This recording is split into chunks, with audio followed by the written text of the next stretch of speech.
አክበረት የአዶናይ ትክክለኛ ልጁ ናት እየተባለ ነው። የምራችሁን ነው? እቺ ልጅ የአዶናይ ልጅ ነች? የአርቲስቶቹ ሰርጀሪ። በነገራችን ላይ የማራማዊት ሰርጀሪ ግን እየተቀየረባቸው አልመጣም። ትዕግስትና ጽናት ምን እንደሆነ ስለሚያሳየን አዶናይ ሰርጀሪ እንደተሰራ ስንቶቻችሁ ናችሁ የምታውቁት? እንዲህ ያለ በቡታንተ የተረሳብን ለካ እንደ ሽቦ አልጋ ወጥረው ሰርተውት ነው።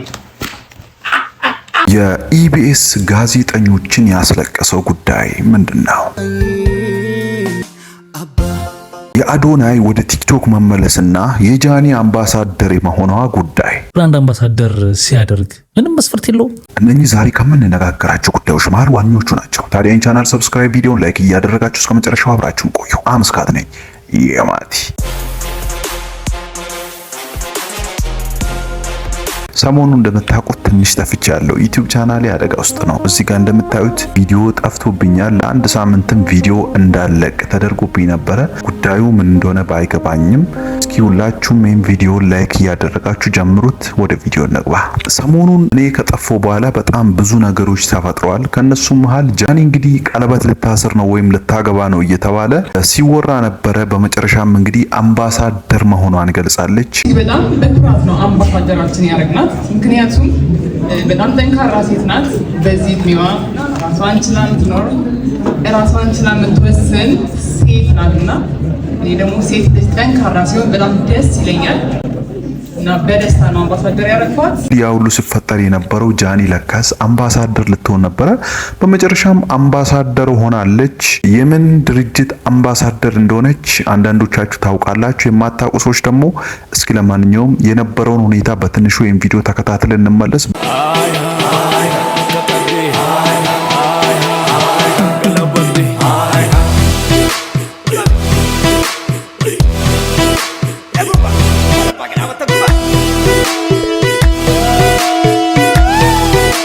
በጣም ብዙ ነገሮች በዚህ ሰዓት እየተባሉ ይገኛሉ። እሱን ወደ በኋላ ቀስ እያልን እናየዋለን። እስኪ ቪዲዮ ተከታትለው ነው እንመለስ። እናቴ በጣም ወድሻለሁ። ያንቺ ጸሎት ብዙ ነገር እናልፋለሁ። እግዚአብሔርን ያንቺ ጸሎት ነው እዚህ ያደረሰኝና እወድሻለሁ የኔ እናት። በጣም አከብርሻለሁ።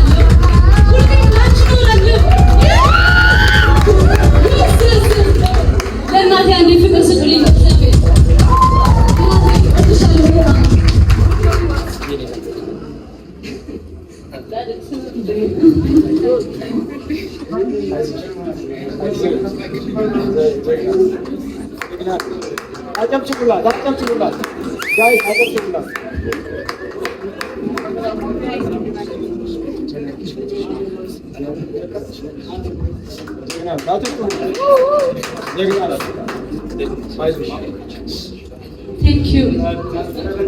እንግዲህ እንዳያችሁት ከመሆኗ በፊት እንደዚህ የሚል ቪዲዮ ለቃ ነበረ። ከዚህም በኋላ አምባሳደር ስትሆን የነበረውን ታይም ኦሬዲ ብዙ ቲክቶከሮች ሄደው ነበረ። ብዙ ቲክቶከሮችም እንግዲህ የጠበቁት ጉዳይ ሌላ ነው፣ እዛ ደግሞ የሆነው ነገር ሌላ ነበረ። የመጣሁት ቀለበት የተሰማኝ በጣም ደስተኛ ነኝ። አብሶ ፕሮጀክት ከዚህ በላይ ትልቅ ደረጃ እንድትደርሺ እመኝልሻለሁ። ደስታሽን እንዲያሳየን እመኝልሻለሁ። ጥሩ ጥሩ ነገር በሙሉ እመኝልሻለሁ እና ጥሩ ደግሞ የስራ ዘመን እንደሚኖራችሁ ተስፋ አደርጋለሁ። በዚህም ግራ ቢጋቡም በመጨረሻም ጃኒም እንግዲህ አምባሳደር ሆናለች። የፊልም ስነ ስርዓት ላይ እንሄዳለን።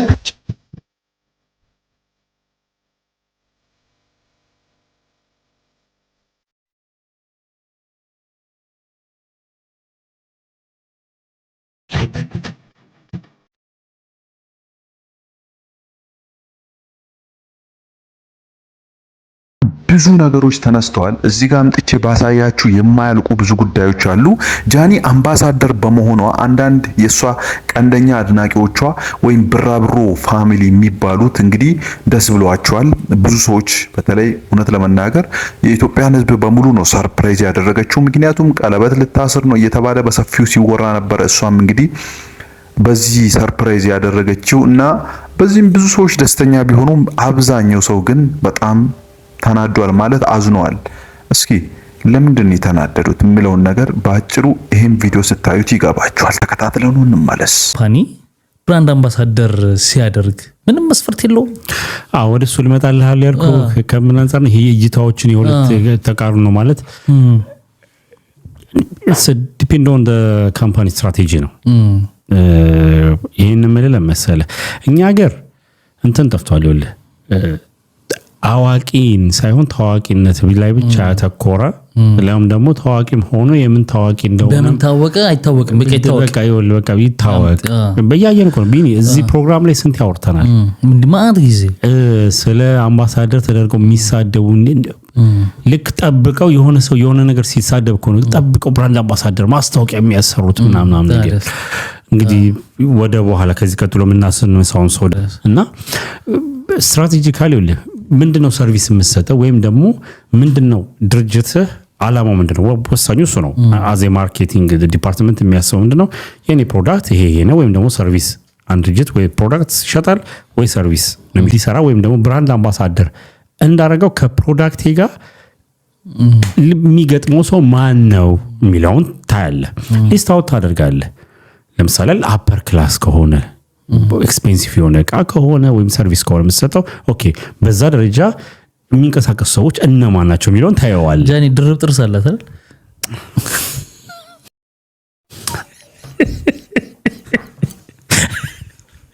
አይ ቢኒ እሺ ከፍና እሺ አላት ነገር ኮስ አለ እዚህ ጋር ድርብ ነገር አለ ያ ውበቷ ነው እንዴ በጣም ድርብ ጥርስ እኮ ያሰራል ቺንግ በኋላ ጠይቃለሁ ለምን እንዳልክ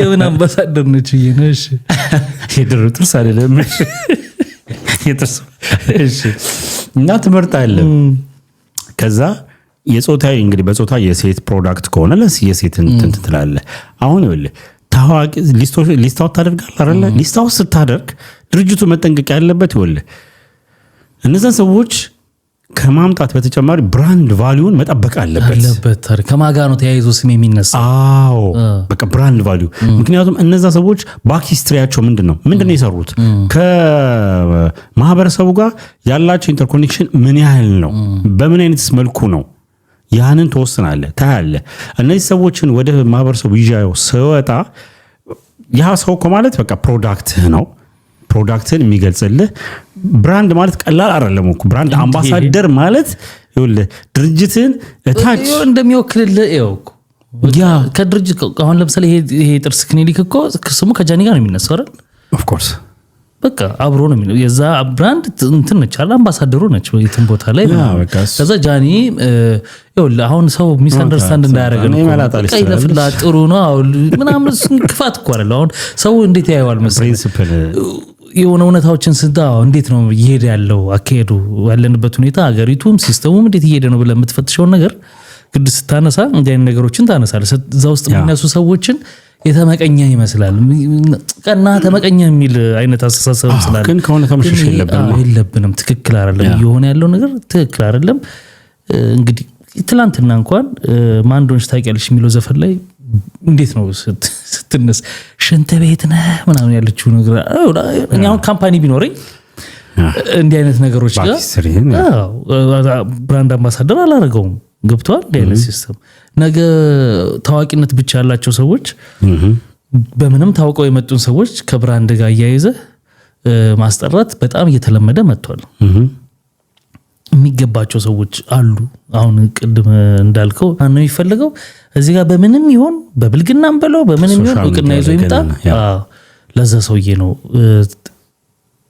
ታዋቂነትን ብቻ ይዞ ስለመጣ ያቃል ላያቅም ነገ ምን ያደርጋል የሚለው ሁሉ አይመለከታቸው ለጊዜው እቺን ጩኸት በቃ ጃኒ መጣች እዚህ ጋር ቲክታከሮቹ መጡ ምናምን ድርጅቱ ስሙ ተነሳ ምናምን በቃ እቺ ነች የተፈለገችው ጉዳቱ ምንድነው ነገ ለራሳቸው እኮ ለካምፓኒያቸውም ራሱ ጥሩ ይመጣል ብዬ አላስብም ይኸውልህ ሌላው የረሳሁት እንደውም ይኸውልህ አንድ ሰዎች እንግዲህ ያው ስድባችሁን እንችላለን ችግር የለውም ግን ትክክለኛ ሪያሊቲ ነጭ ማውራት ተገቢ ነው ከዚህ ምን ተላልፈበት ጉዳይ አይደለም ወይም ጃኒ ስትሆን ነው ወይ ምናምን ይሄንን ሐሳብ ተናገር ከብሎ ቀርብ ይለው ሰው ካለ ቀርብ ይበለው በጣም ኖ እውነት ነው ይኸውልህ የሚረዱት ጥቂት ኮንቴንት ክሬተሮች ናቸው ለምሳሌ ጌም ታቆማለች ጌሞች ላይ የሚያደርጉት ነገር የምናውቀው ነው። ስድድቡ አንተ የመላጣ ልጅ እያለች ትመጣለች። ከዛም በላይ ስድድብ አለ። አንዳንድ ቅጣቶች አይተሃል ከዚህ በፊት ምን እንደነበር ወደፊት ምናምን ይሄንን ስታገናዝብ ለአንድ ድርጅት እንዴት ይኸውልህ ወደ ስኮል ይመጣል እኮ ነው ኮንቴንት እንግዲህ እንዳያችሁት ነው። ይሄ ቪዲዮ ብቻ አይደለም፣ በጣም ብዙ ቪዲዮዎች አሉ። ይሄ ቪዲዮ እንግዲህ ከፖድካስት የተወሰደ ቪዲዮ ነው። ነገር ግን ብዙ ሰዎች ኮሜንት ላይም እንዲሁም በቪዲዮም አንዳንድ ሰዎች ይሰሩ አልጠፉም። ጃኒ አምባሳደር መሆን አልነበረባትም፣ ብቁ አይደለችም የሚሉ ሰዎች አልጠፉም። ከዚህ ጋር በተያያዘ ለምንድን ነው ጃኒ እንደዚህ ሊሉ የቻሉት ለሚለው ጉዳይ ደግሞ ራበኝ እያለ ሰይፉ ላይ በተናገረው በዚች ቃል ብዙ ሰዎች በጣም ደንግጠው ነበረ። ምክንያቱም አርቲስቱ በጣም የምንወደው የምናደንቀው እርግጠኛ ነኝ እኔ ተመልካቾች ታውቁታላችሁ፣ በጣም የምንወደው የምናከብረው አርቲስት ነውና ታዲያ ራበኝ ስል ሰይፉ ኢቢኤስ ላይ ቀርቦ ሲል በጣም ብዙ ሰው ነው የደነገጠውና ታዲያ ይህን ቪዲዮም ቆርጠው በመውሰድ ጃኒን ጥፋተኛ ሲያርጓት ነበረ። እንዴት ምን አረግሽ ልትሉ ትችላላችሁ። ለማንኛውም ይህን ቪዲዮ እስኪ ለማንኛውም አይተነው እንመለስና ይገባችኋል። ከሌለውና ባዶ ከሆነ ሰው ጋር እንደዚህ አይነት ነገር ዲል ስታደርጉ ትናንትና ለሀገር ብዙ የሰሩትን ሴሌብሪቲዎች ዝነኞችን አለማንሳታችሁ ለራሳችሁ አይወቅሳችሁም? የምሬን ነው። ቢያንስ እንኳን አቅም ያላችሁ ሰዎች እንደዚህ አይነት ማስታወቂያ የምታሰሩ ሰዎች ለምንድን ነው በጣም ትልልቅ ስም ያላቸው ሰዎች ዞር ብላችሁ መመልከት ያቃታችሁ፣ ማንሳት ያቃታችሁ? በብቃት ከሌሎቹ አንሰው ነው። በየቤቱ በጣም ብዙ የሰሩ በጣም ብዙ ያደረጉ በጣም ብዙ የለፉ የደከሙ ሰዎች የቤት ክራይ አርቲስቶች የቤት ክራይ የሚከፍሉታቸው ቤት ውስጥ ታፍነው ያሉ ብዙ አርቲስቶች አሉ፣ ብቃት እያላቸው ችሎታ እያላቸው። ነገር ግን አንድ የፌስቡክ ፔጅ ላይ ትላንትም አንድ ነገር ተለጥፎ አይቻለሁ። ይሄኛውን ከስር ማስቀምጥላችሁ። ዛሬም የሊያን ንግግር ከዚህኛው አርቲስት ጋር የጃኒን ፎቶ ለጥፈው ስላየሁ ምናልባት እንዲህ አይነት ነገሮች ሲደጋገሙ ሶሻል ሚዲያ ላይ ያለችውና አምባሳደር የሆነችው ጃኒ ብቻ እንደሆነች ተደርጎ እንዳይሳል፣ ያው እኛ ሾርት ሚሞሪም ስለሆንን ጃኒ ብቻ እንደሆነች ተደርጎ እንዳይሳል ስጋት ስላደረብኝ ነው ይሄንን እንደሷ ፋሚሊ እንደ አዶናይ ፋሚሊ የመጣሁት። እኔ ምናልባት ሊያሾ ያነሳችው ሐሳብ ጋር አይደለም ችግሬ። ምናልባት ሊያ በሶሻል ሚዲያ ላይ ያለች ሰው ናት። መተቸት መብቷ ሊሆን ይችላል። እሱን መብቷን አከብርላታል።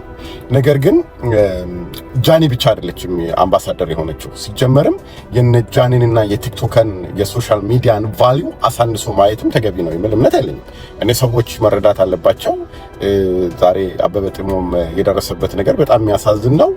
ነገር ግን የሶሻል ሚዲያ አንድ ራሱን የቻለ አንድ ኢንቫይሮንመንት ነው ብዬ ነው የማስበው።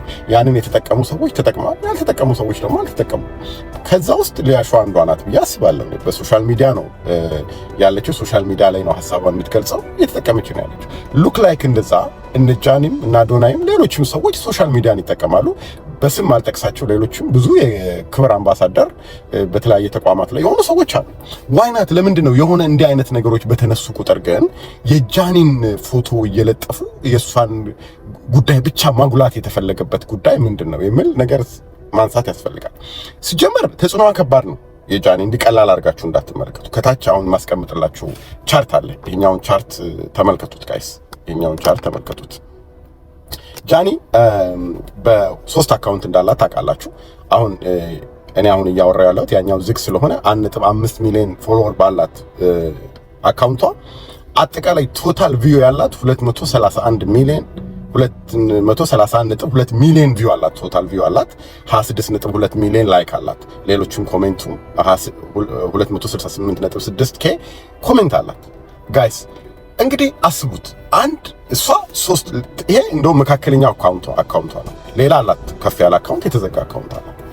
አሁን እቺ ልጅ በዚህ ደረጃ ወደ ህዝቡ እየወረደችና ቪው እንዳላት ያወቁ ተቋማት ከሷ ጋር የሚሆን ቲክታክ ላይ እንደዚህ ተጽዕኖ ከሚፈጥሩ ሰዎች ጋር መስራታቸው ምንም ችግር የለውም። ማርኬቲንግ ነው። እነሱም ወደ ሰው መድረስ ይፈልጋሉ። ወደ ሰው መድረሻ መንገዳቸው ደግሞ አሁን ሶሻል ሚዲያ እያንዳንዱ ሰው እጅ ላይ ነው ያለው።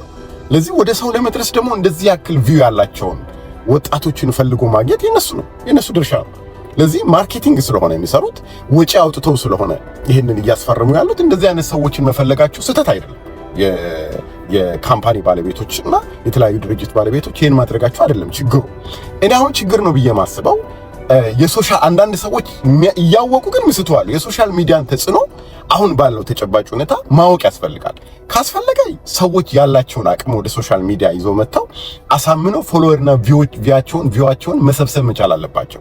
እንደዛ ሲሆኑ ሰው ጋር መድረስ ከቻሉ ብቻ ነው ሰዎች ከነሱ ጋር ለመስራት ኮላብ ለማድረግም ፕሮሞሽን ለማሰራትም የተለያየ ነገር ለማድረግም ፍላጎት የሚያደርባቸው። ለዚህ ይሄን የሶሻል ሚዲያ ፎርማት መጠቀም ያስፈልጋል። ሌላውን አሁን እንግዲህ አስቡት ጃኒ 2 ምናምን ሚሊዮን ያላት ሌላ አካውንት አላት። ይሄ 1.5 ነው። አሁን በአንድ ሳምንት ውስጥ 180 ምናምን ሺህ የደረሰላት ደግሞ ሌላ አካውንት አላት። ጋይስ 3 ምናምን ሚሊዮን ከ3 ሚሊዮን በላይ የሆነ አካውንት አላት በጥቅሉ። እንግዲህ አስቡት አጠቃላይ ቶታሉ ከዛ ሊበልጥ ይችላል። አሁን ቪው ማለት ነው። የአዶናይን እንመልከት ጋይስ። አዶናይ ያለው አንድ አካውንት ነው ዋና አካውንቱ 4.6 ቢሊዮን ቪው አለው ጠቅላላ 450 ሚሊዮን ላይክ አለው 7.9 ኮሜንት አለው ሚሊዮን ኮሜንት አለው። ጋይስ አሁን የሶሻል ሚዲያው እንግዲህ አስቡት ምን ያክል ተጽዕኖ እየፈጠረ እንደሆነ። አዶናይ ባለው አካውንት በቢሊዮን የሚቆጠር ቪው አለው። ለዚህ የሱ ቪው ተውት ቪውን ብቻ አዶናይ ምን ለጠፈ እያለ ገብቶ ለማየት ሰው ሰርች የሚያደርገው ሰው በጣም ብዙ ነው፣ በሚሊየንስ ነው በቃ። ለዚህ ተቋማት ከነ አዶናይ ጋር ከነ ጃኒ ጋር ከሌሎችም ተጽዕኖ ፈጣሪዎች የሚባሉት ጋር መስራታቸው ምንም ሊያስወቅሳቸው አይገባም። አሁን ችግሩ ምንድነው? እንደዚህ አይነት አርቲስቶች የራሳቸው አቅም ያላቸው አርቲስቶችም ይሁን ሌሎችም ሰዎች ወደ ሶሻል ሚዲያው መምጣት መቻል አለባቸው። አሁን ጊዜው የሶሻል ሚዲያው ገብቷቸዋል። ለዚህ 100 ሺህ ቢኖራቸው 200 ሺህ ቢኖራቸው ባላቸው ተስጦ ደግሞ የተሻለ ማስታወቂያዎች የተለያዩ ነገሮችን መስራት ይችላል። ለዚህ አንደኛ የሶሻል ሚዲያን ተጽዕኖ ቀላል አድርጎ ማሰብ ተገቢ አይደለም። አንድ እሱ ነው የኔ ሐሳብ። ሁለተኛ ነገር ደግሞ ጃኒ ናት ወይ ጃኒ ብቻ ናት ወይ ሶሻል ሚዲያ ላይ ያለችው? እሷ እንደውም ፕሮሞሽን አትሰራም። በጣም በሚገርማችሁ ሁኔታ ፕሮሞሽን አትሰራም። እና አሁን ጃኒን ሁሉ ጊዜ ከዛ ጋር ማያያዙ ተገቢ አይደለም። ከተያያዘችም ካላት ተጽዕኖ አኳያ ነው ሰዎች ወደሷ መጥተው አምባሳደር የሚያደርጓት ፕሮሞሽንም እንድትሰራ ሊጠይቋት የሚችሉት ከተጽዕኖ አኳያ ነው የሚለውን ነገር ከግምት ውስጥ ማስገባት ያስፈልጋልና እነኝን ሁሉ ታይተው ነው። ነገር ግን ሰዎች ለሀገር ያገለገሉ ለሀገር የጠቀሙ አርቲስቶችም ይሁኑ መምህራንም ይሁኑ ዶክተሮችም ይሁኑ ብቻ የተለያየ አይነት ሙያ ዘርፍ ላይ ያሉ ሰዎች ሊቸገሩ አይገባም። እውነት ለመናገር በተለይ የህዝብ ልጅ የሆኑ ሰዎች ሊቸገሩ አይገባም። የሁላችን እገዛ ያስፈልጋቸዋል። መረባረብ አለብን ሁላችንም የሚለውን ነገር በአጽንኦት ሰጥቼ ለማለፍ ነው። Thank you very much። እንግዲህ እንዳያችሁት ነው ጃኒ ብዙ ማስታወቂያዎችን ሰርታለች። ጃኒ ብቻ አይደለችም፣ ብዙ ቲክቶከሮች ማስታወቂያዎችን የሚሰሩ ቲክቶከሮች ሞልተዋል።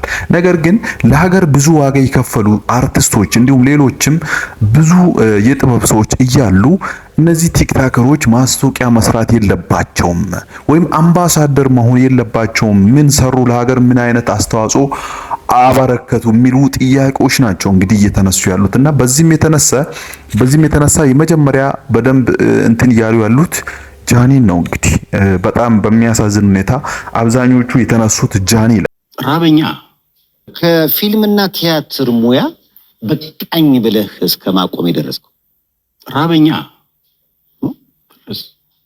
ይርባል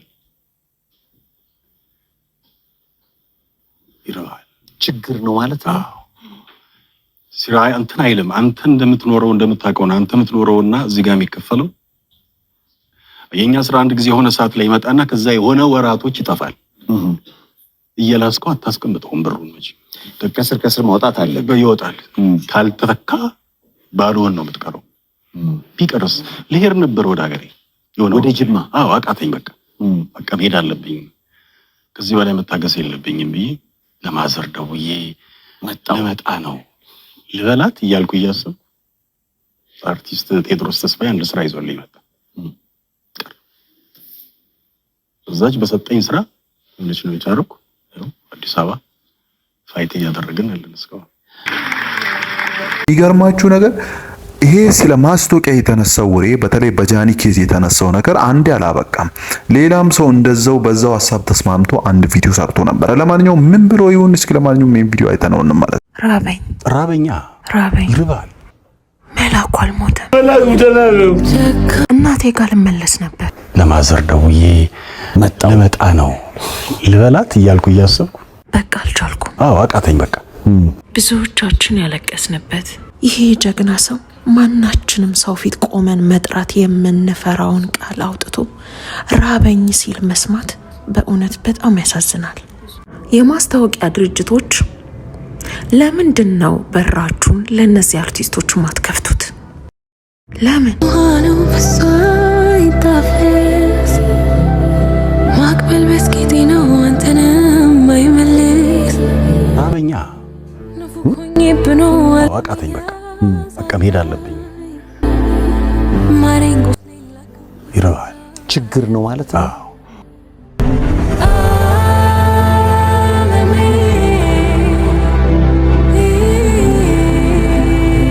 አርቲስቱም አንዳንድ እገዛዎች ተደርጓሉ። አዶናይም እንግዲህ አርቲስቱን አግኝቶታል። በጣም ግሩም ጊዜ አሳልፎ ነው የለቀቀው። እንግዲህ እንደምታውቁት አዶናይ የተቸገሩ አርቲስቶችን በተለይ ባለፈው 5 ወራት ውስጥ ያደረገው ነገር ለአርቲስቶች በጣም ግሩምና ድንቅ ነበረ። ታዲያ ወደ ድሮ የተመለሰ ይመስለኛል። ለዚህም አርቲስት ወደ ቤቱ ጋብዞ ሚሳ ፕሮግራም አዘጋጅቶ አብረው ጥሩ ጊዜ ማሳልፈዋል። በዛውም አንዳንድ ነገሮችን ተነጋግሯሉ። ከዚህ በኋላ አዶናይ ለአርቲስቱ ምን ሊያደርግ ይችላል የሚል ነገር በጣም ተጠባቂ ሆኗል። ከአዶናይ ጋር የነበራቸውን ቆይታ ለማንኛውም ተከታተለ ነው እንመለስ። ዛሬ እንግዲህ በጣም ትልቅ እንግዳ ወደ ቤቴ ጠርቻለሁ። አሁን ደግሞ ወደዚህ እየመጣ ይገኛል። ከአንድ ደቂቃ በኋላ ይደርሳል። ለዛም ነው ያልበላ ነው ምንም ነገር። የጾም ምግብ አለ፣ የፍስክም አለ። ይህ እንግዳይ እንግዲህ ዳኒ ጢሞ ተብሎ ይጠራል። እንግዲህ ሰይፉ ፋንታሁን ላይ ቀርቦ ነበረ ፖድካስት ላይ እና እንደሰማችሁት ወንድማችን በጣም ታለንትድ ነው። በጣም ትልቅ አላማ አለው። ግን ደግሞ አሁን ተዳክሞ ይገኛል። ህይወት አንዳንዴ እንደዛ ነች። ስለዚህ እኛንን መቆም ያለብን ለእንደነዚህ አይነት ብርቱ ሰዎች፣ አላማ ላላቸው ሰዎች። አዶናይ ብቻ አይደለም ከሱ ጋር አብሮ የሰሩ አርቲስቶችም በእንባ እንግዲህ እንደምታውቁት ራበኝ የሚለው ቃል ቀላል ነገር አይደለም በዚህ ጊዜ። ለዚያውም ብዙ ስራዎችን የሰራ ትልቅ አርቲስት ራበኝ ስል መስማት በጣም አስደንጋጭ ነው። ለማንኛውም እስኪ ይህን ቪዲዮ አይተነው እንመለስ። ትዕግስትና ጽናት ምን እንደሆነ ስለሚያሳየን ዳኒ ከዚህም በላይ ይገባዋል። እውነቱን ለመናገር ትንሽ የጤና እክል አጋጥሞታል። እሱ ምንም ማለት አይፈልግም፣ ግን በጣም የምንወደው ሰዎች የሚገባውን ነገር ማግኘት እንዳለበት ስለሚሰማን አብሮን እንዲሰራ አብሮን እንዲቆይ የተሻለ ሕክምና እንዲያገኝ ይህ ለዳኒ ብቻ ሳይሆን ለአብዛኞቻችን እውነቱን ለመናገር እና ለዳኒ መታሰቢያ ዝክርም በሉት መከበርም በሉት ብቻ በእለቱ በጣም ትልቅ ነገር ተዘጋጅቶለታል። በተለያየ ደረጃ ትኬቶች ተዘጋጅተዋል። የተለያዩ ዝግጅቶች አሉ። ዳኒን እናከብረዋለን፣ እናመሰግነዋለን። በብዙ ስቃይ ውስጥ አብሮን ስለቆየ ህመሙን ተቋቁሞ በየሳምንቱ ቲያትር ስለሚሰራ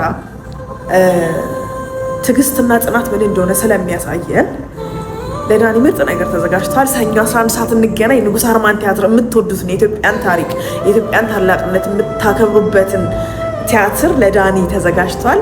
ኑ። በጣም በተለያየ ደረጃ ነው ትኬቱ የተዘጋጀው። ከ5000 ጀምሮ አለ።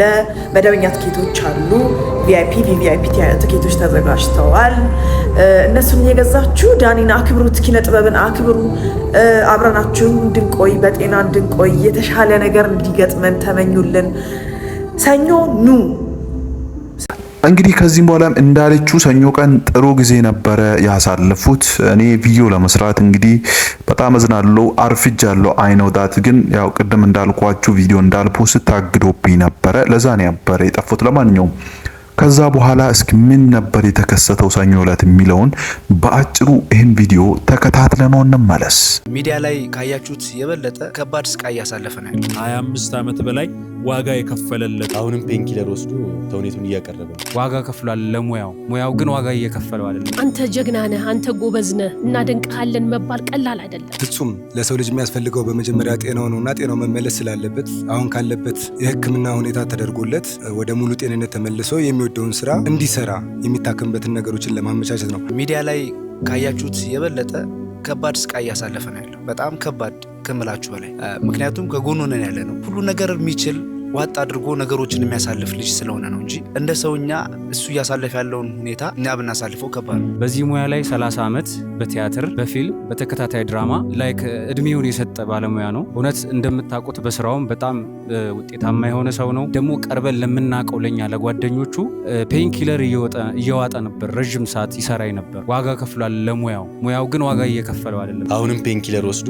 ቲያትር እየተወነ ተውኔቱን እያቀረበ ነው። ይህንን ብርታቱን፣ ይህንን ጽናቱን፣ ይህንን ትዕግስቱን ሁላችንም የምንጋራው የምንካፈለው ይሁን ነው የኛ ጥያቄ። ሙያተኛውን በሚወደውና ዋጋ በከፈለለት ጥበቡ ነው የምናክመውም ደስታ የምንሰጠው። በበጎ ፈቃደኝነት ሁሉም ሰው እንደ ዘመቻ በሚመስል መንገድ ይህን በጎ ዓላማ ተቀላቅሎ የወንድማችንን መልካም የሆነውን ነገር በማስተዋወቅ ትኬቶች እንዲሸጡ እያደረጉ ነው። ፕሮግራሙ ከፍ ብሎ በድምቀት የሚመሰገንበትን ነገሮችን እያመቻቹ ነው። አንተ ጀግና ነህ፣ አንተ ጎበዝ ነህ፣ እናደንቅሃለን መባል ቀላል አይደለም። ሌላ እንኳን ባናደርግለት ማለት ነው።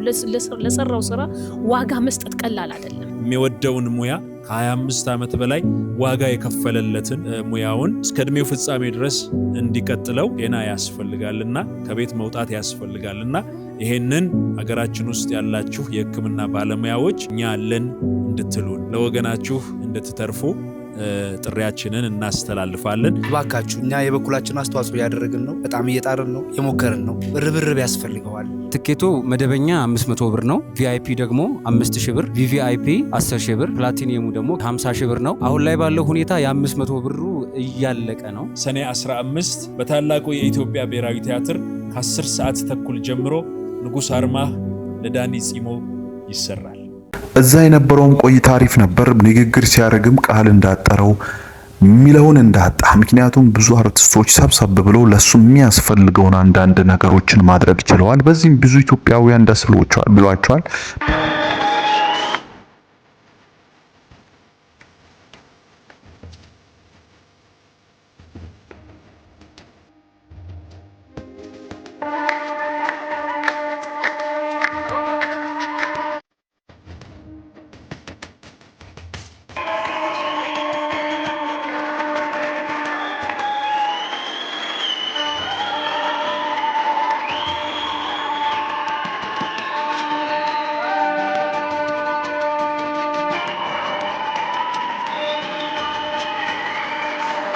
በደዌ በጣም የሚገርማቸው ነገር እንደዚህ አርቲስቶች አንድ ሲሆኑ እኔ እስካሁን ድረስ እውነት ለመናገር አይቼ አላውቅም። ምክንያቱም አርቲስቶች ብዙ ጊዜ የሆነ ፕሮግራም ላይ ነው አንድ ላይ ሲሆኑ ማየው። ለምሳሌ ሰርግ ላይ ሊሆን ይችላል፣ የሆነ አርቲስት ሲያገባ ማለት ነው።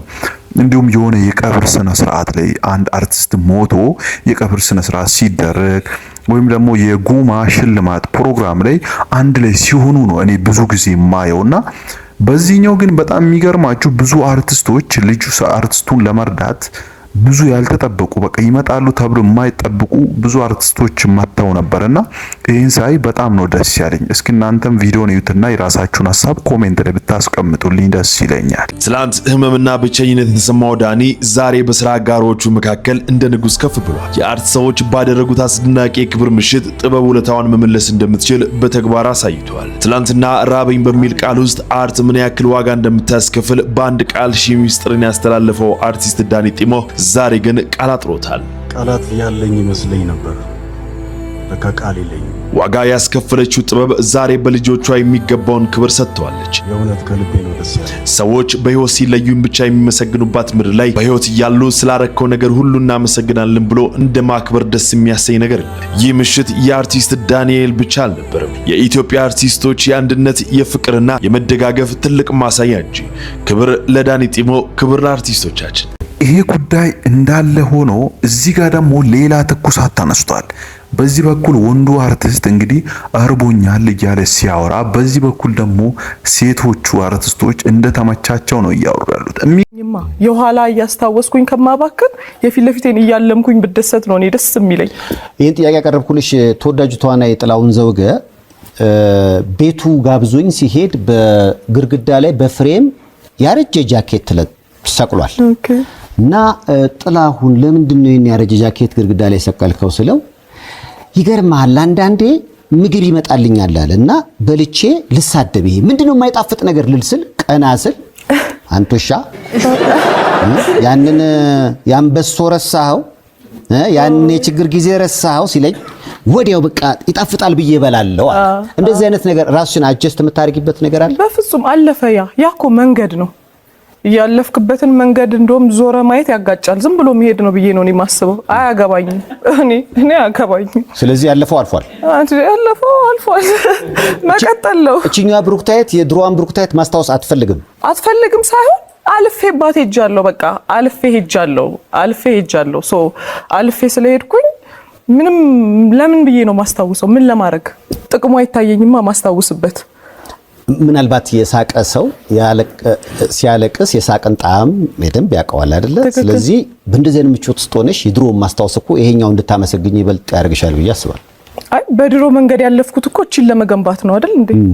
ነገ ደግሞ ለምሞተው ከኋላ ላስታውስ እንዴ? ነው ያገባኝ። የሆነ ጊዜ ትዝ የሚላችሁ ከሆነ የሃናን ሽምግልና ጊዜ ሴት አርቲስቶች እንግዲህ ሽምግልናው ላይ ብዙ አርቲስቶች ሄደው ነበርና እዛም በነበራቸው ቆይታ ስልክ አውጥተው ሲቀርጹ የሁላቸውም ስልክ አይፎን 17 ፕሮ ማክስ ነበረ።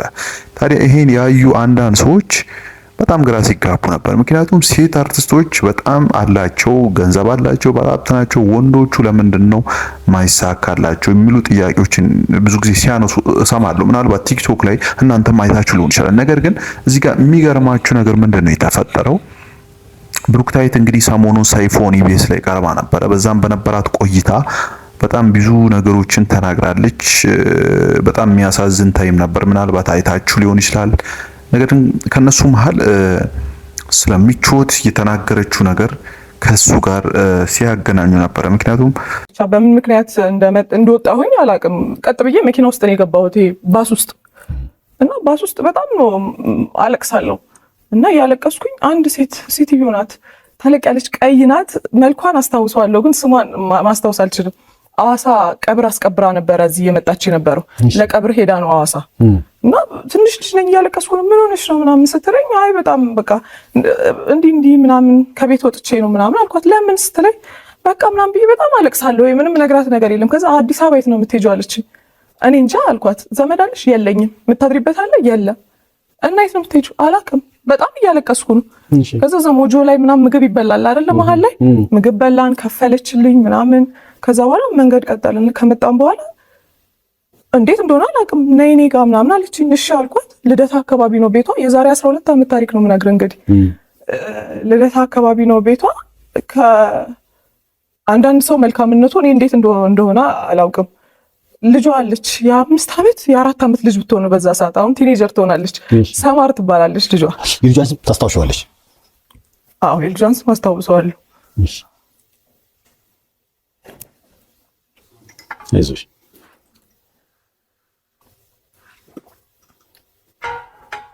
እና ከልጇ ጋር ነበር ያሳደረችኝ ለ1 ሳምንት ሙሉ። ምን አይነት ሴት እንደሆነች አላውቅም። ማለት መልአክ እግዚአብሔር ነው የላከልኝ ብዬ ነው የማስበው። ምክንያቱም በዛ ሁኔታ ላይ ያቺ ሴትዮ ባትኖር ኖሮ ማድርበት የለም፣ ማቅበት ሀገር አይደለም። 15 ዓመቴ ነው። ምን እንደማደርግ አላውቅም እውነት ለመናገር። ምናልባት በጣም የሚያስለቅስ ታሪክ ሊኖረኝ ይችል ነበረ። የዛሬ 12 ዓመት ኢማጂን የማታውቅበት ሀገር አዲስ አበባ ላይ መተህ ከዛ የምታድርበት የለም። ሳምንት ሙሉ ከልጇ ጋር ሳድራኝ ቤት መመለስ እንዳለብኝ ነግራኝ ወደ ቤት የተመለስኩኝ። ዋው ደስ ይላል በጣም።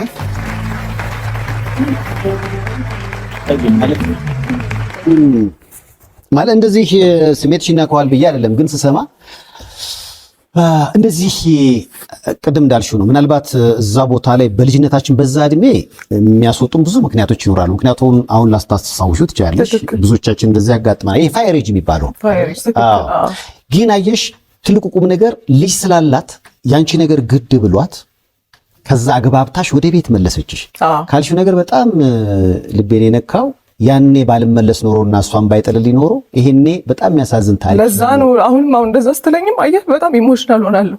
ቀልድ አይደለም። እንደዚህ ማውራው ነገር አልነበረም። በሽታስ ቢዘኝ ኖሮ ብዙ ነገር አለ በህይወት መንገድ ላይ ገብተዋል ሰይፉ።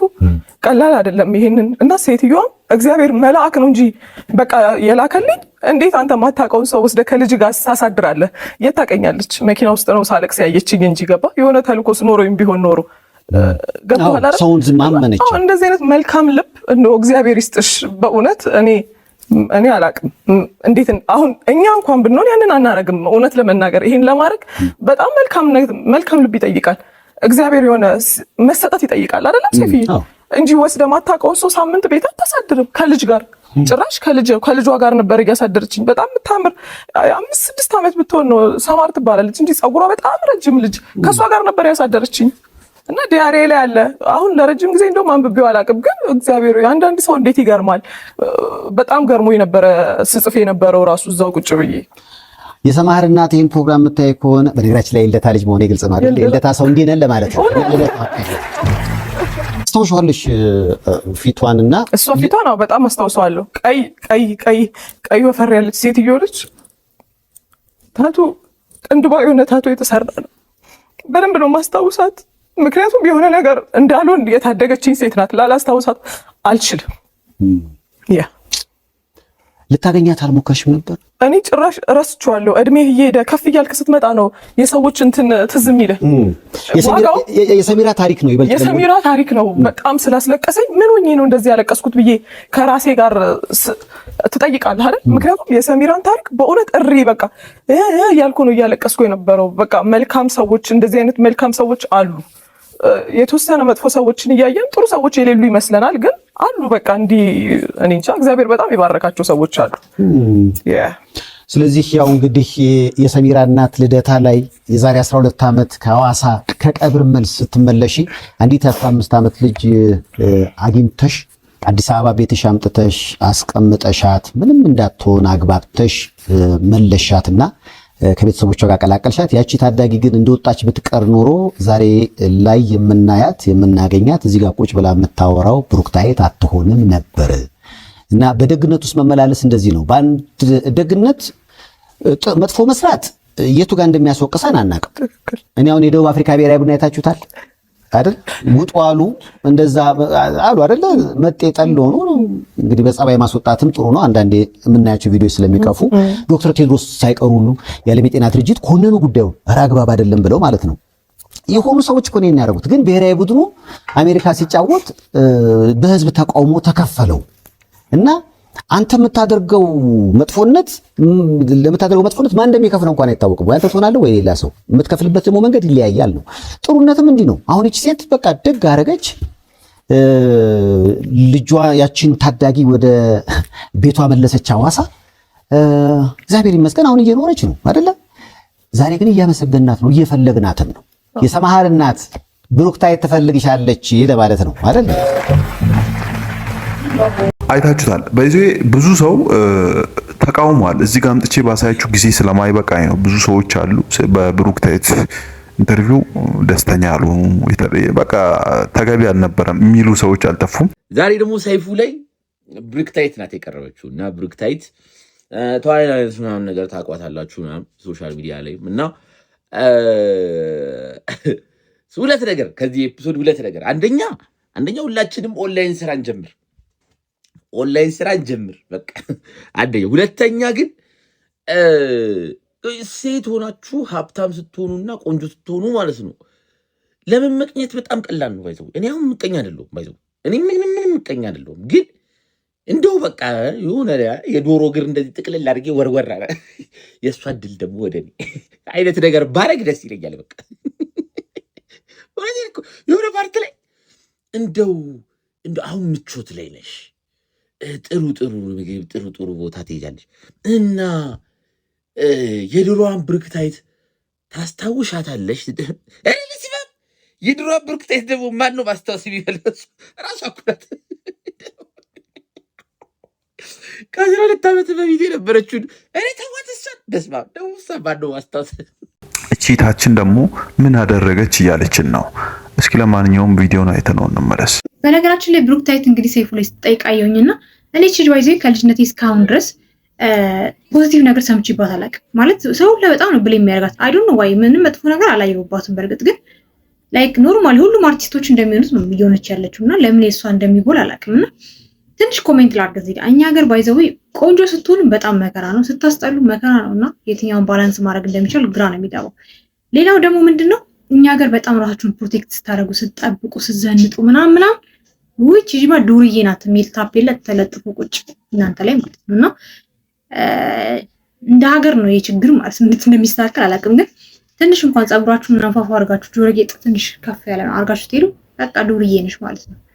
ሴት ልጅ ላይ በጣም ይጎላል። I don't know why እና እቺ ልጅም ለዛ ይመስለኛል በጣም እየተጠቃች ያለችው በዚህ ይመስለኛልና ሰርጀሪ ናት ምንድናት ምናምን እኛ ሀገር እኮ ባይዘው ይመስለኛል ሁሉም ሰው የሚያስበው በጣም ቆንጆ አርቲስቶች ላይ ሰርጀሪ ተሰርተው ነው በቃ ወይ ከንፈሯን እንዳለችው ወይ ቁመቷን I don't know ብቻ ሰርጀሪ ተሰራች ብሎ ነው የሚያስቡት ያስባሉና ይሄ ያስተሳሰብ ከጭንቅላታችን ውስጥ መውጣት አለበት። ብንችል ሁላችንም ዘንጠን ፋብለን እንደዚህ ላይፍ ስታይል ብንኖር ማንም አይጠላም። እውነት ለመናገር ማንም አይጠላም። ስለማንኖር ነው እንጂ የሰው ስናይ ላይክ ምንለው ማንም አይጠላም ማለት ነውና ታዝነኛለች ሳይት እግዚአብሔርን ሁሌ እኔ ብሊምስ ትደረግ ስለማየት ማለት ነው።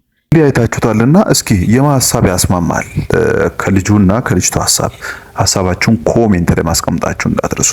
እንግዲህ ሰሞኑን እንደምታውቁት የአባቶች ቀን ነው። ለማንኛውም አባቶች እዚህ ካላችሁ እንኳን ለአባቶች ቀን አደረሳችሁ። አልፎም ቢሆንም እኔ አርፍጄ ስለመጣሁ በጣም ሶሪ ጋይደሙ ያልኳችሁ ነው። ብቻ ለአባቶች ቀን እንኳን አደረሳችሁ ብያችኋለሁ። እሱ ጉዳይ እንዳለ ሆኖ ኢቢኤስ ላይ እንግዲህ ቡዜማን ቀርቦ ነበረ። እሱም ያቀረበው ስለ አባቶች የሚገልጽ አንድ ሙዚቃ አቅርቦ ነበረ። ታዲያ በዚያም ታይም ብዙ የኢቢኤስ ጋዜጠኞች ካሜራማኖች እንኳን ሳይቀሩ ሲያለቅሱ ነበር እየተባለ ነው። ምን ቢሆን ነው? እስኪ ለማንኛውም እሱን ቪዲዮ አይተነው እንመለስ። በሶሻል ሚዲያ በጣም አነጋጋሪ ሆኗል ይሄ ቪዲዮ እኔው እንደናታ ባብለ ሲርበና ጉርሰ በመጦሪያ ሰዓት ምነው ከኛ ሸሸ ኖረ ብትስቅልኝ በታደልኩኝ ወይኔ ካንተ ውጪ መኖር አልጥማለኝ እኔ ሳትሰተኝ ፍቅርህን በቁና ሁሌም እወድሃለሁ አባቴ ነህና ባንተው ምክር ሄጄ እንዴት አስጨከንከኝ እባክህ አባዬ አንድ ነገር በለኝ አባብዬ ለኔ አባ መብራቴ ነህ ለኔ። የአባቶች ቀን ካነሳን አይቀር ደግሞ አንድ ጉድ ልነግራችሁ ነው። እሱም ጉድ ምንድነው? እንግዲህ አክብረትን ሁላችሁም ታውቃታላችሁ ብዬ አስባለሁ። አዶናይ ከትግራይ ክልል ይዟት መጥቶ እያሳደጋት ያለችው ልጅ አለች። በእርግጠኝነት ታውቋታላችሁ። ታዲያ አዶናይ አባቷ ነው እየተባለ ነው። ትክክለኛ አባቷ ነው፣ ከሌላ ሴት ወልዶ ነው ምናምን እየተባለ ነው። እስኪ የምራችሁን ነው? እቺ ልጅ አዶናይ ልጅ ነች? የምራችሁን ነው? ወልዶ አላልኩም። ምንም ያርግ ብቻ ግን የሱ ልጅ ነች። ይመቸው ግን የልጅነትም ህይወትን እየኖረበት ነው። እኔ አሁን አዶናይን አሰብኩኝ። ይመቸው እየኖረ ነው፣ ብቻ ያርግለት ነው የምለው። መልካም ሰው ድሮም ይገባዋል። ከዚህ በላይ ምን? አሁን አዶናይ እኔ ኢትዮጵያዊ ቲክታከር ነው ብዬ አላስብም። እሱ ትውልድ ኢትዮጵያዊ ነው፣ ትውልድ ኢትዮጵያዊ ቲክታከር ነው እሱ። በቃ ይመቸው።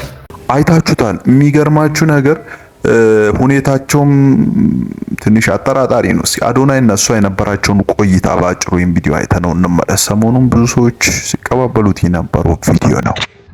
ቆንጆ ነኝ ብለሽ ታስቢያለሽ? ቆንጆ የሚያደርግሽ ነገር ምንድን ነው?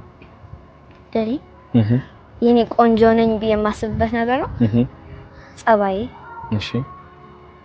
ከዛ በራስ መተማመኔ፣ አስተሳሰብሽ። ይህ ዓለም እንዴት እንድታስቢ እንዳደረገሽ ልንገርሽ። አትሊስት አንቺ ላትሆኚ ትችያለሽ። አብዛኞቹ ሴቶች ቁንጅናቸው የሚለካው በኢንስታግራም ይመስላቸዋል። እነዛ ፎቶ ላይ የሚያዩቸው ሴቶች ይመለከቱና ኦኬ እነዚህ ሴቶች ቆንጆ ናቸው። ቆንጆ የሆኑበት ምክንያት ምን እንደሆነ ታውቂያለሽ? በቁመታቸው፣ በሊፕስቲካቸው፣ በሚነዱት መኪና፣ ባለባበሳቸው፣ በቅርጻቸው ይመስላቸዋል። እቺ ዓለም ብዙ ሴቶችን አሰቃይታለች። ብዙ ሴቶች ቆንጆ አይደለሁም ብለው ያስባሉ። ለምን? አፍንጫቸው የሆነች ያክል ቁመት መሆን አለባት፣ ከንፈራቸው የሆነች ያክል ተለቅ ማለት አለባት፣ ይሄ የፀጉራቸው ቅንድባቸው በዛ ማለት አለበት፣ ወይም ደግሞ ትንጥ ያነስ ማለት አለባት። ይህ ነገራቸው ማን ነው? ሶሻል ሚዲያ ነው፣ ኢንተርኔት ነው። ብዙ ሴቶች የማያውቁት ነገር ቢኖር ውበታቸው ልዩነታቸው ነው። አሁን አንድ ብርቱካንና አንድ ሙዝ ብታመጪ እነዚህ ሁለት ነገሮች ውበት ማውጣት አትችልም። ሁለቱም አንድ ናቸው፣ የራሳቸው ተፈጥሮ አላቸው። ብርቱካኑ በራሱ ቁንጅና አለው፣ ሙዙ በራሱ ቁንጅና አለው። አንዳንድ ሰው ብርቱካኑ ሊመርጥ ይችላል፣ አንዳንድ ሰው ሙዙ ሊመርጥ ይችላል። ግን ይህ ማለት ሙዙ ከብርቱካኑ ያነሰ ነው ወይም የበለጠ ነው ማለት አይደለም። ስለዚህ ቁንጅና ማለት ብዬ የማስበው እኔ ልዩነት ነው። አሁን ሶሻል ሚዲያ ላይ ያመጡት በጣም የሚያስጠላና በጣም ብዙ ሰዎች የሚጎዳ ነገር እንደሆነ ታውቂያለሽ። ከ1 እስከ 10 ስንት ነሽ ብለው ይጠይቃል። ከዛ እሷ እንዳይደብራቸው ብላ ምን ትላለች? 6 ነኝ ትላለች። እነሱን ለማስደሰት እኮ አየሽ። 10 ነኝ ካለች እነሱ እንደሚሞግቷት ውስጧ ነግሯታል። አንቺ 10 አይደለሽም እንዴት 10 ትሆኛለሽ? ረዘም ያለሽ ሴት እኮ ነች 10 የምትባለው። አለባበሷ እንደዚህ ሆነች። ቁንጅና ማለት በራስ መተማመን፣ ቁንጅና ማለት በእግዚአብሔር መተማመን፣ ሰውን አለመውዳት ነው ቁንጅና ማለት። እግዚአብሔር እንደማይሳሳት ማወቅ ቁንጅና ነው። ይህ ሰማይ ያስጠላል እንዴ? ያስጠላል? ይህ ንፋስ ያስጠላል እንዴ? አያስጠላማ። ተፈጥሮ ያስጠላል? የራሱ ውበት አለው። እኛ እኮ የዚህ የተፈጥሮ አካል እኮ ነው። ግን በምን ሸወዱ? በቁመት ሸወዱ፣ በውፍረት ሸወዱ፣ በጥርስ ጽዳት ሸወዱ። ቁንጅና ማለት ራስሽ ነሽ። ለሰው ያለሽ አመለካከት ነው፣ ይውህናሽ ነው፣ ክብር ነው፣ እግዚአብሔር ነው። እነዚህ ነገሮች ከያዝሽ አንቺ ሁሌ ምንድነሽ? ጀግና ሴት እናም ቆንጆ ሴት ነይቀፊ። ቢዩቲፉል። በዚህ እንግዲህ የአዶናይ ልጅ ናት እየተባለ ነው። እንግዲህ እኔ ግራ ነው የገባኝ። ለማንኛውም እስኪ የምታውቁት ነገር ካለ ኮሜንት ላይ እያስቀመጣችሁልኝ። በዚህ ብቻ ላበቃም። ስለ አዶናይ የተወራው ሌላ ደግሞ በጣም አስደንጋጭ ወሬ አለ። እሱ ምንድነው? ስለ ሰርጀሪ ነው። አዶናይ እንግዲህ ሰርጀሪ ተሰርቷል። እንግዲህ ሲክስ ፓኩ ሰርጀሪ ነው። ሰርቶ ለፍቶ ጥሩ ግሮ አይደለም እየተባለ ነው። አዶናይ እንግዲህ ለካናዳ በነበረበት ታይም በጣም ብዙ ስፖርት ቤት ላይ ብዙ ጊዜ ያዘውትራል። በዛ ላይ ስለ ጂም ቤት አንዳንድ ነገሮችን ምክሮችን ይሰጥ ነበረ። ታዲያ በዚያውም ታይም ስለ ስፖርት ሲያወራ ብዙ ለውጥ እንዳለ እንደለፋበት ያወራ ነበር እና ለማንኛውም እንደዚህ የተባለ ነው። እስኪ ለማንኛውም እሱም ቪዲዮ አይተነው እንመለስ። ቤተሰብ ሶሪ አዶናይ በአንድ ነገር እንኳን ጎበዝ ነው ብዬ ጀግና ነው ብዬ እንዳልን ሞራሌን ነካው። አዶናይ ወደ ገደለው እንሂድ። ሶሪ ፋሚሊ፣ ወደ አዶናይ ጉዳይ እንሂድ እና ስንት ብር እንደከፈለ ልዘግባችሁ። የአዶናይ ሲክስ ፓክ የግዢ 18 ዓመት ሲሞላ ወደ ቶሮንቶ ወደ ካናዳ ስመጣ ማለት ነው። ከአንድ ዓመት በኋላ ነው ዲሳይድ ያደረኩት። ምክንያቱም ጂም እየሄድኩኝ ያለ ስፖርት በጣም መስራት እፈልጋለሁ፣ ግን ስቲል ለውጥ የለም። 2 ዓመት ከዛ በፊት ስፖርት ሰርቻለሁ፣ ምንም ለውጥ ማምጣት አልቻልኩም። እዚሁ ወፍራም ነኝ፣ እዚህ ቀጭን ነኝ። ከዛ በኋላ ስሊክስ ላይ ሙቀት ነበረ በጣም ደርቤ ምናምን ነው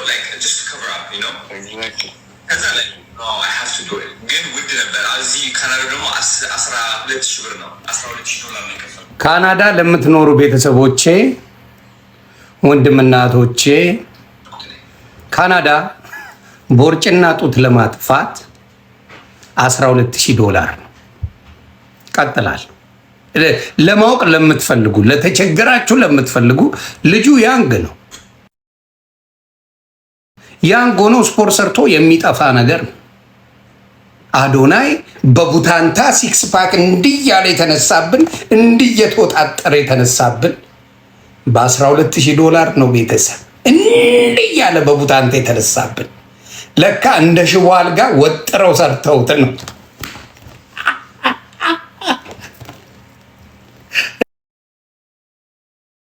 እንደ ሽቦ አልጋ እንደ ሆዴ ማለት ነው። ሆዴ ወገቧም በብረት ነው። የዝሆኔ ሆዴ ጀርባው ወገቡ በብረት ነው ተጠግኖ ያለው። አሁን ብረቱ ዘነፍ ካለ ሆዴ የለም፣ ወዲያው ወደ ዊልቸር ላይ ነው የሚገባው ሆዴ። ታውቃላችሁ። እና አዶናይም ሽቦ አልጋ ናት። እንዲህ ተወጥራ የተነሳችብን ሲክስ ፓኳ የትም ስለማይሄድ ነው። የትም አይሄድም። እንጨርሰው። It's very expensive, good?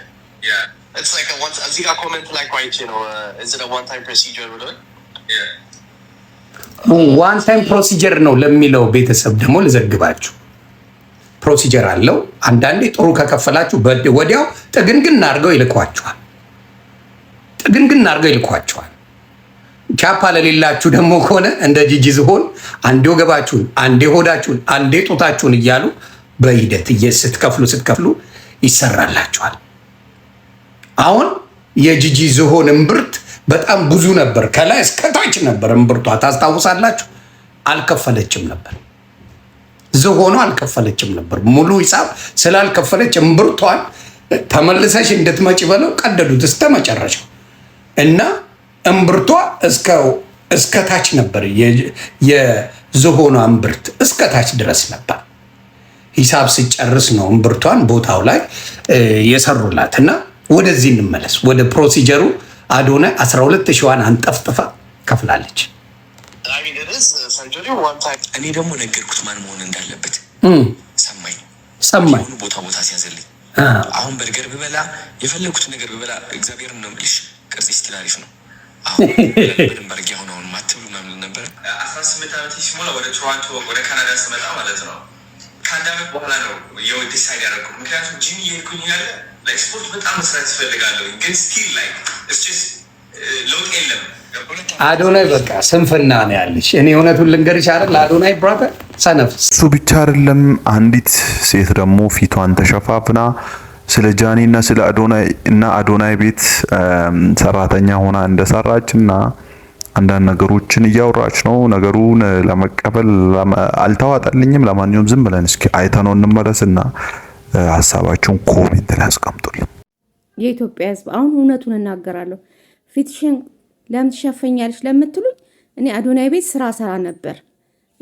እውነቱን ልንገርህ፣ የሴት ልጅ ጠበቃ ልሁን። አሁን ጃኒ በጣም ተበድላለች። እውነት እናንተ ጃኒ በቃ ምክንያቱም አንድ ቀን እንኳን ውጪ ሲወጣ እንኳን ከቤተሰቦቹ ጋር ናቸው። ግር ብለው ቤተሰቦቹ ጋር አብረው ነው የሚበሉት የሚጠጡት። ለሷ ጊዜ የለውም። ዝም ብሎ ለካሜራ እይታና ለቪው እይታ ነው ሲስማ ስታዩ እናንተ እውነተኛ ፍቅር ይመስላችኋል። ሚስጥሩ ግን እንደዚህ ነው። መኪና እንኳን ስትገጭ ከሱ ጋር ተጣልታ ነው ወንድሞቹ የገቡት። ከእሷ ጋር በቃ ሊያስታርቋ ሊያስማሟ ሲሉ ነው እንደዛ መኪና አደጋ የደረሰ። ሲቀጥል እኛ ተጠርተን የዛለታ ተጠርቶ ስንሄድ በቃ ወንድሙን ይዞ ነው ሐኪም ቤት ሄደው ከዛ እናቷ ብቻ ናት ከጃኒ አጠገብ ያለችው። ከዛ በኋላ ደግሞ እስቲ አስቡት ብዙ ነገር በቃ ከነናቱ ጭምር። እኔ አባቱ ብቻ ነው የሌለበት እንጂ እዛ ቤት ሁሉም ለመፈመስ ጥረቱ ያን ሁሉ ተቻችላ እናቲቱም ጀግና ሴትም ብላ ተቻችላ የምትኖር ናት። በቋንቋው በምን ሳይገባት በቃ የሆነ ነገር የሚጠቀሙባት ለመጠቀም ለጥቅማቸው ሲሉ ብቻ ነው። አሁን ግን እንደዚህ ሲያረጋት በቃኝም ያለችው ብዙ ነገር ችላ ነው። አትፍረዱባት። ማናችንን ጤነኛ ስንት ሴትን ይዛ ስንት ሰው ወንድን ይዛለን በየቤታችን። አትፍረዱ። ግን ልንገራችሁ መጨረሻ ላይ ደግሞ ስራዋን ሲያባክንባት ታውቃላችሁ። እሷ ጋብቻ ቀለበት አለኝ ብላ ያለች ቀን 10 ደቂቃ ሲቀራት እዚች ከበረት ከሚሏት ጋር እንደ ዋዥ እያለ መጣ። ይህ መሰሪ ስራዋን እንዳሰራ የበታች እንድትሆን በሱ ቁጥጥር እንድትሆን ነው። ግን አልሆነለትም። ይህ ጉዳይ ደግሞ እንዳለ ሆኖ ወደ አዶናይ እንመለሳለን። ሰሞኑን አንድ ኮሜዲያን የምታውቁት ከሆነ በውጭ ሀገር የደረሰበት ነገር በጣም አስደንጋጭ ነው። እየተወራ ያለው ነገር ምንድን ነው? የደረሰበት ምን ሆኖ ነው ለሚለው እስኪ ለማንኛውም ይህን ቪዲዮ አይተነው እንመለስና ይገባቸዋል።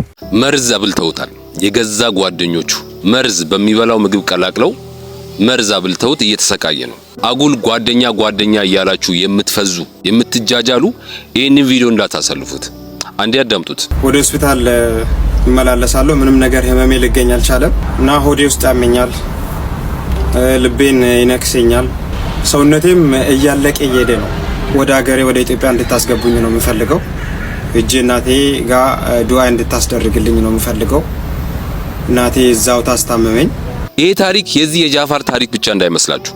በየሀገሩ በየሰፈሩ እጅግ በጣም ብዙ ወንድም እህቶቻችን አሉ። ልክ እንደ ወንድማችን በገዛ ጓደኞቻቸው በመርዝ ተመርዘው በስቃይና በመከራ ላይ ያሉ በጣም ብዙ ወጣቶች አሉ። ሞኝ ከራሱ ብልጥ ግን ከማን ይማራል? ከሰው ይማራል ይባላል። በተለይ ደግሞ የዚህ ዘመን ጓደኛን እባካችሁ እንዳታምኑ። እመኑኝ፣ ብዙዎቻችሁ የተከበባችሁት በአስመሳይ ጓደኛ ነው። የናንተን ስኬት የናንተን የተሻለ ቦታ መድረስ በማይፈልጉ አስመሳይ ጓደኞች ነው የተከበባችሁት። እመኝኝ፣ ያንቺ ጓደኞች ካንቺ ጋር አብረው ሊበሉ ሊጠጡ ይችላሉ፣ አብረው ጊዜ ሊያሳልፉ ይችላሉ። በውስጣቸው ግን አንቺ ከነሱ የተሻልሽ እንድትሆኚ አይፈልጉም። አንቺ የተሳካ ትዳር እንድትይጂ አይፈልጉም። ህይወትሽ ተለውጦ ከነሱ ከፍ እንድትይ አይፈልጉም። እመነኝ ወንድሜ፣ ካንተ ጋር ጓደኞች አብረው ሊበሉ ሊጠጡ ይችላሉ። ነገር ግን አንተ ከነሱ የተሻለ ቦታ እንድትደርስ አይፈልጉም። ከነሱ የተሻለ ስኬት ላይ እንድትደርስ አይፈልጉም። ምናልባት ክፉ ነገር እናንተ ላይ ማድረግ እንኳን ባይችሉ በፍጹም በስኬታችሁ ደስተኛ አይደሉም። አዎ ምናልባት በሆነ ነገር ሲሳካላችሁ መተው በጣም ደስ ብሎኛል ምናምን ብለው ሊያሽቃብጡ ይችላሉ። ነገር ግን እመኑኝ ከልባቸው አይደለም። ምን ትለኛለች ምን ይለኛል በሚል ነው ለስኬታችሁ ኢቭን መተው እንኳን ደስ አላችሁ የሚሉት። በተለይ የቅርብ የምትሏቸውን ጓደኞቻችሁን ወዳጆቻችሁን በደንብ ተጠንቀቁ። ይህንን ቪዲዮ የተቻላችሁን ያህል ኮፒ ሊንክ፣ ሪፖስት፣ ሼር፣ ላይክ አድርጋችሁ ለጓደኞቻቸው ጉድጓድ ለሚቆፍሩ ለነዛ አረመኔ አስመሳይ ጓደኞች አድርሱልኝ። አመሰግናለሁ። ይህ ጉዳይ እንዳለ ሆኖ ደግሞ በጣም አስደንጋጭ ነው። በጓደኞቹ መርዝ ነው ምናምን እየተባለ ያለው እንግዲህ እሱ እንዳለ ሆኖ ደግሞ በጣም የሚያስደነግጠው ነገር ደግሞ የኢቢኤስ ጋዜጠኛ እንግዲህ ሁላችሁም ታውቁታላችሁ። እሱ ጋዜጠኛ ያለበት ሁኔታ ምን ሆኖ እንደሆነ አላቅም። ብቻ እሱን ቪዲዮ እስኪ አይተነው እንመለስ። ይህንን ነገር በየቀኑ መጠቀም ግዴታ የሆነባችሁ ወገኖቼ እግዚአብሔር ፈጽሞ ይማራችሁ። በእውነት የምንጠቀመው ነገር ምን ያህል ውድ እንደሆነ የሚገባን ስናጣው ነው። እና እኔ ከዚህ በፊት ሀና የምትባል ወጣት በኦክሲጅን የምትጠቀም የማናገር እድል ገጥሞኝ ነበር እና በወቅቱ በጣም ተደንቄባት ነበር። ጠንካራ ነች ብዬ አሁን እኔ ገጥሞኝ ሳየው ጠንካራ ነች ያልኩበት ሌቭል በጣም ዝቅተኛ ነው። ከዛ በላይ ጠንካራ ነች እና እግዚአብሔር ፈጽሞ ይማራችሁ። አምኖሰኝ አካባቢው ሀገሩ መጥፎ ነው እያልኩ አይደለም። በዚህ ወይዘር ራሱ በጣም የሚገርም እድገት ነው ያለው ቲቤት። ነገር ግን ከስትንፋስ በላይ ምን አለ? አይታችሁታል እንግዲህ በጣም አስደንጋጭ ነው። እሱ ነገር ደግሞ በምን እንደታመመ እኔ አይዶ ነው። የምታውቁት ነገር ካለ እስኪ ኮሜንት ላይ አሳውቁኝ። ያወራው ነገር ደግሞ ትምህርት እንደሚሰጣችሁ እርግጠኛ ነኝ። ይህ ጉዳይ እንዳለ ሆኖ ደግሞ አስጌድ እንደ ሾው ላይ ሰሞኑን እየተወራ ያለው ነገር ብዙዎች ግራ የተሰጋቡ ነበር። እንግዲህ አስጌ በቅርቡ ሚስቱን ፈቶ ነበርና አሁን ደግሞ እየተባለ ያለው ነገር በጣም አስደንጋጭ ነው። ለማንኛውም ምንድነው እየተባለ ያለው ለምለው ወይም ቪዲዮ አይተነው እንመለስ። ምን ሆኗል? ከሚስቱ ጋር ያለ እየለጠለጠ ቪዲዮ ቀርጾ ስልኩ ላይ አስቀምጧል። በጣም ለየት የሚያደርግ ሰገጤ መሆኑን የምታውቀው በዛ ስልኩ ላይ አስቀምጦት ነበረ። ሰክሮ ሲለፋደድ ሚስቱ ታይና ያንን ቪዲዮ ወደ ራሷ ትራንስፈር ታደርገዋለች።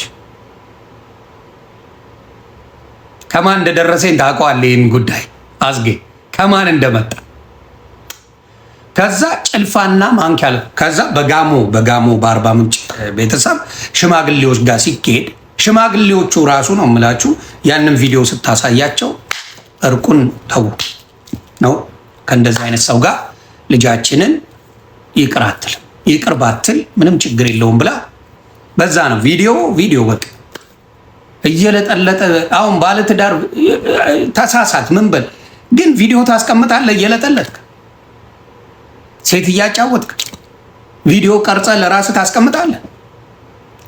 እኔ የምናገረው በሞታችን ላይ በኦርቶዶክስ ሞት ላይ በስቃይዋ ላይ ስለጨፈርክበት ከዛ በፊት አያገባኝም፣ አይመለከተኝም። ከሚስት ጋር 9 ይዘህ ብትጋድም አሮንኬ ስኖማ ቢዝነስ ኦርቶዶክስ ላይ ደርሰሃል። ስለዚህ ያንን ነገር ምንድን ነው የምናደርገው? አረገች አሳየቻቸው። ሽምግልና በተቀመጡበት ጊዜ ይኸው እንዲህ ነው ያደረገኝ ብላለች። ቪዲዮውን አሳየች በሚሰቀጥጥ ሁኔታ። ይሄ ጉዳይ እንዳለ ሆኖ ስለዚህ ጉዳይ ለማጣራት ሞክሬ ነበረ። ነገሩ በእርግጥ እውነት ነው እየተባለ ነው። እስኪ እናንተ የምታውቁት ነገር ካለ ኮሜንት ላይ አስቀምጡልኝ። ከዚህ ጉዳይ ደግሞ ሳንወጣ አዶናይ እንግዲህ እንደምታውቁት ሰሞኑን ስለ አዶናይ ጉዳይ ስንመለስ ብዙ ነገር ደርሶበታል፣ ብዙ ነገር ተብሏል። አንድ ድርጅት የጥርስ ክሊኒክ ይመስለኛል ለማንኛውም ምስጋና አቅርቦለት ነበር ለአዶናይ። ይህም ቪዲዮ እስከ አይተነው እንመለስና ታዋቂው ተጽዕኖ ፈጣሪ እንዲሁም የሄርት ቱ ሄርት ችልድረንስ ኤድ አምባሳደር የሆነው አዶናይ የብዙ ህጻናት ህይወትን ለመቀየር እንዲሁም ለብዙሃኖች ተደራሽ እንድንሆን ከ300,000 በላይ ተከታይ ያለው የራሱን አካውንት ለኛ አበርክቶልናል። አዶናይ ከጎናችን ቆመ ለዚህ መልካም ዓላማ ትልቅ ብርታት ስለሆንከን ከልብ እናመሰግናለን። እኛም በየቀኑ በምናደርገው የህፃናት መርጃ እንቅስቃሴ ዙሪያ ያሉ መረጃዎችን በፍጥነት ወደ እናንተ እያደረስን እንገኛለን። ዓላማችን ለብዙ ህፃናት መድረስ ነው። እናንተም የዚህ መልካም ስራ አካል ለመሆን እና ድጋፍ ለማድረግ ባዮ ላይ ባለው የክፍያ አማራጮች እናንተም ድጋፍ ማድረግ ትችላላችሁ። ይሄንን ቪዲዮ ለብዙዎች ያጋሩ። አብረን ለብዙ ህፃናቶች እንደርሳለን። ሄርት ቱ ሄርት ችልድረንስ ኤድ። እንግዲህ አይታችሁታልና አዶናይ የሚገርማችሁ ነገር ብዙ ነገሮችን አሳልፈዋል። በዚህ አመት ቲክቶክ አቋርጦ ነበረ ድጋሚ ተመልሶ የመጣው። በዚህም ጉዳይ አንዳንድ ነገሮችን ተናግሯል በራሱ አንደበት። ከሱ ቀድሜ ደግሞ ወደ ቲክቶክ ሲመለስ የመጀመሪያው ፖስቱ የነበረው አዶናይ ሽቶ ወይም ደግሞ በራሱ ስም የተሰየመ ኔክሶ የሚል ሽቶ ይዞልን መጥቷልና ብዙዎቻችሁ በእርግጠኝነት አንዳንድ ቪዲዮዎችን አይታችኋል ብዬ አስባለሁ። እስኪ ለማንኛውም እሱን ቪዲዮ አይተነው እንመለስ። ሰላም ጤና ይስጥልኝ፣ እንደምን አላችሁ? አዶናይ ይባላለሁ። የኢትዮጵያ የቲክቶክ ገጽታ በአንድ ዓመት ውስጥ የቀየርኩ ወጣት ነኝ። ስራዬ ማስቀድም፣ ወሬ ማላበዛ የዘመኔ ጀግና ነኝ።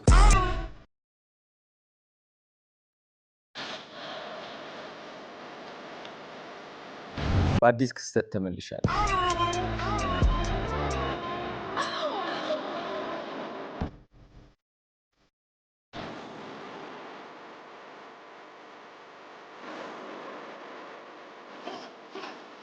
አይታችሁታል። ከዚህ በፊት ከነበረው የቪዲዮ ኳሊቲም ከፍ ይላል። አሪፍ ነገሮችን እየሰራ ነው እንዳያችሁት ከሆነ። አሁን ደግሞ እስኪ አንድ ቪዲዮ አይተነው እንመለስ። በቃ ይበቃል ይናልካል። ይኸውልህ ግድግዳውን ይኸው ወደ ግራ ዙር፣ ወደ ቀኝ ዙር። ከላይ ምን ይላል? አንብብልኛ ምን ይላል? እሱን ስትገረፍ ታወራዋለህ።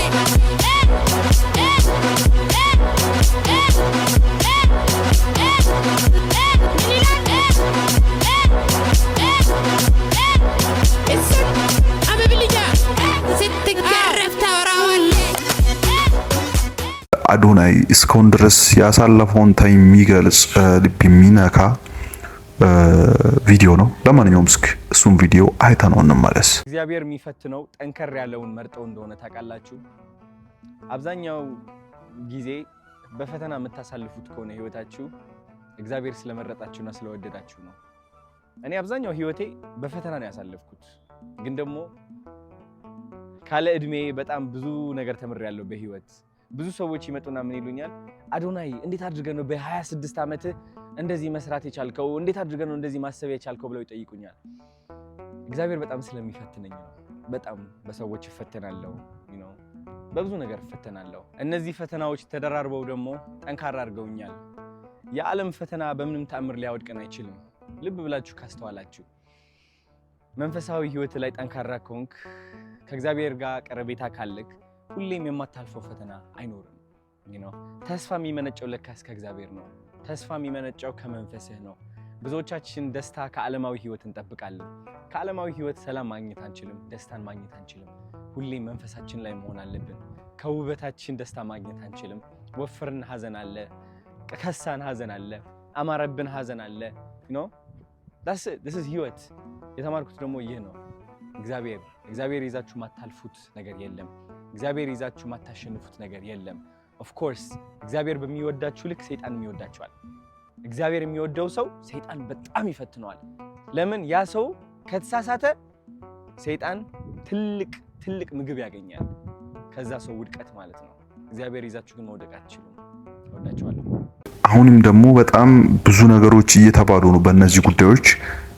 እስኪ እናንተ ሀሳባችሁን ኮሜንት ላይ አስቀምጡልኝ። በሚቀጥለው አዳዲስ ጉዳዮች ካሉ እንደተለመደው ይዤላችሁ መመጣ ይሆናል። ይህን ቻናል ሰብስክራይብ አድርጉት። ቻናሌ አደጋ ውስጥ ነው ያለው።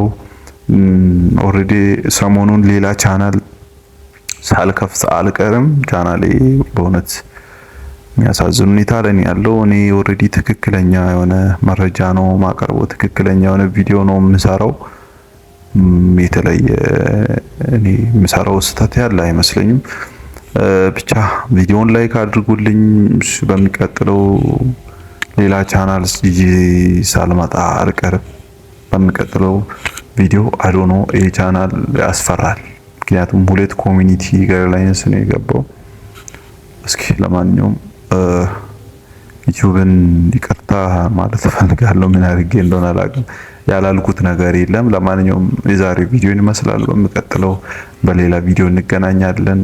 ወዳችኋለሁ። ይመቻችሁ። ፒስ